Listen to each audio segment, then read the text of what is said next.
So everything that exists is everything that exists. I am everything that exists. So are you.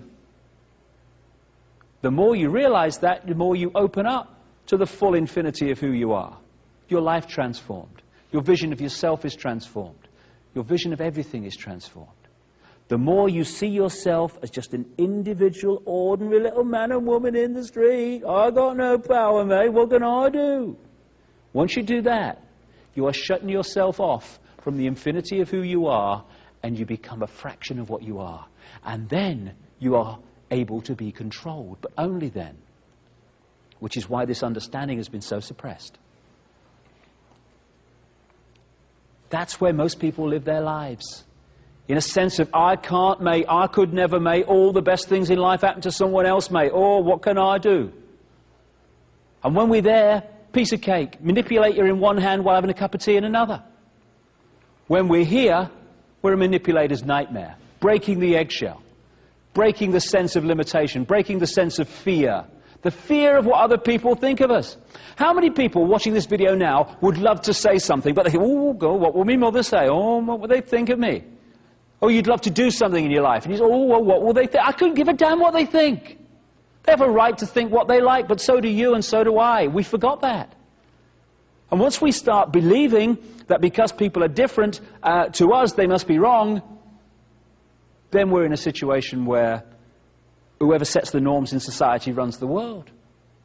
Because we police each other, like I said right at the start of this journey we'd both been on, and all been on in the last few hours. Cracking the eggshell, stepping out of the fear of what other people think of us, being who we are, speaking our truth, living our uniqueness. That is the revolution. It's not guns and bombs and meeting violence with violence and meeting anger with anger. What's the point? You get twice the anger, twice the violence. My goodness me, we've moved on, haven't we?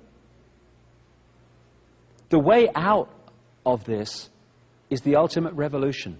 It's to be who we are and not what someone else tells us we should be. It's interesting. If you stood in front of a mirror, or not even in front of a mirror, anywhere, and you got a baseball bat, and you started smacking yourself around the head with it, people would call the guys in white coats, wouldn't they? Crikey, get him away.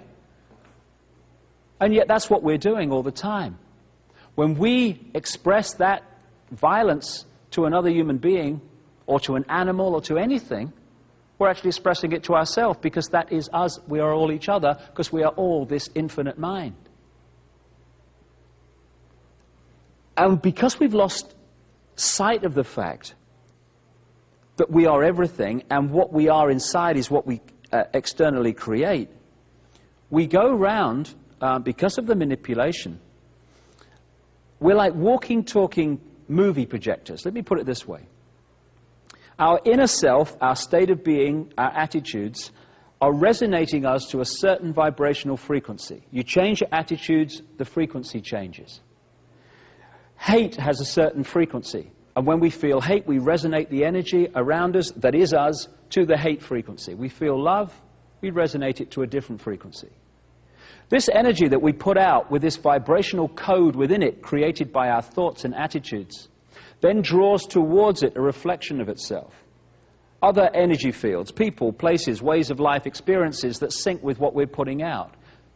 Therefore, what we are in here, we externally create. And I came across this symbol here. There's some esoteric symbols and that involved in there, but ignore all them. I'm just looking at the basic concept, which is of a reflection.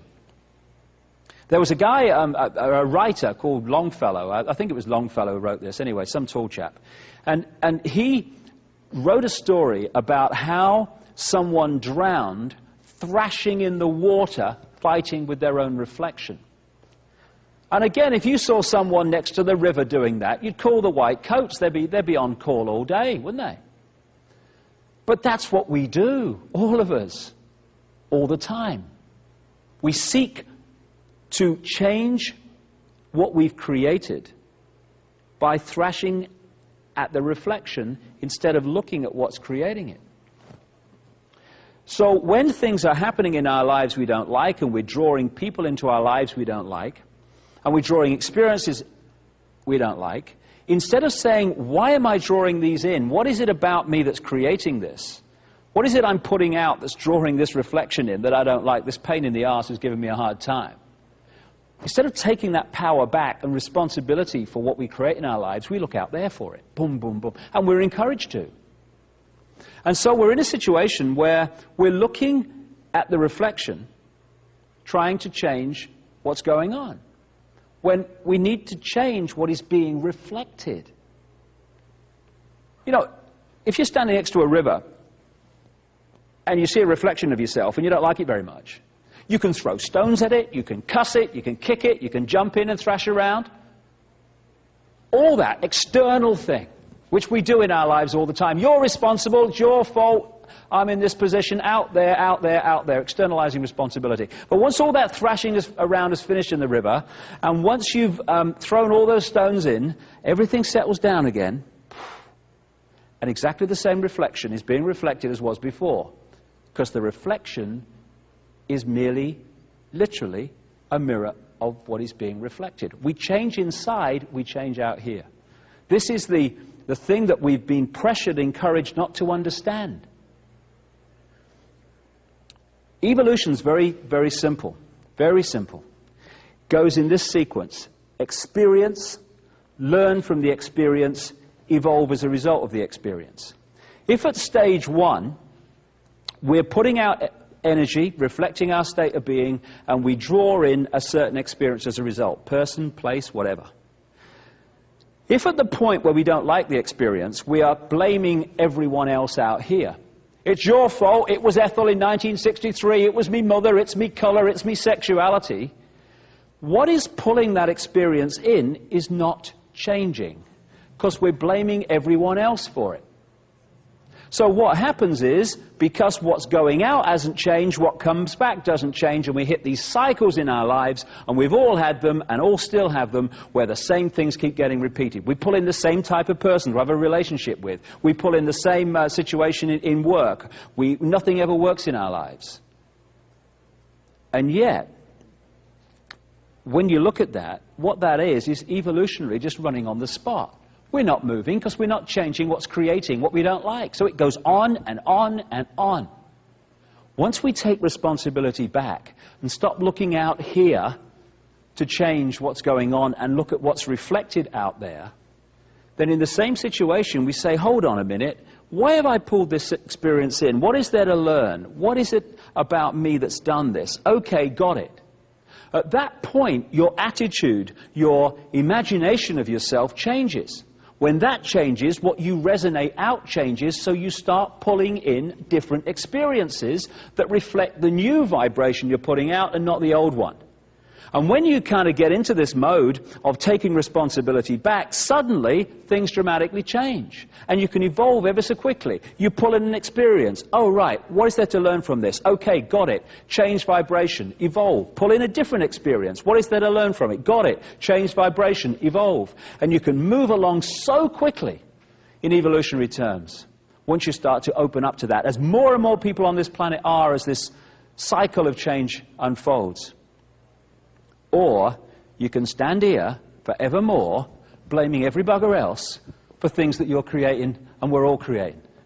And that's an option too, but not a very good one.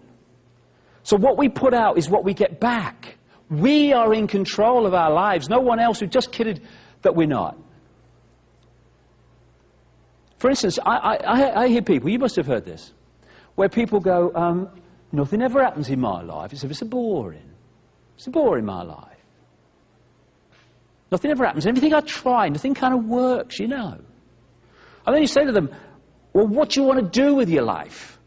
And they go, I don't know, really.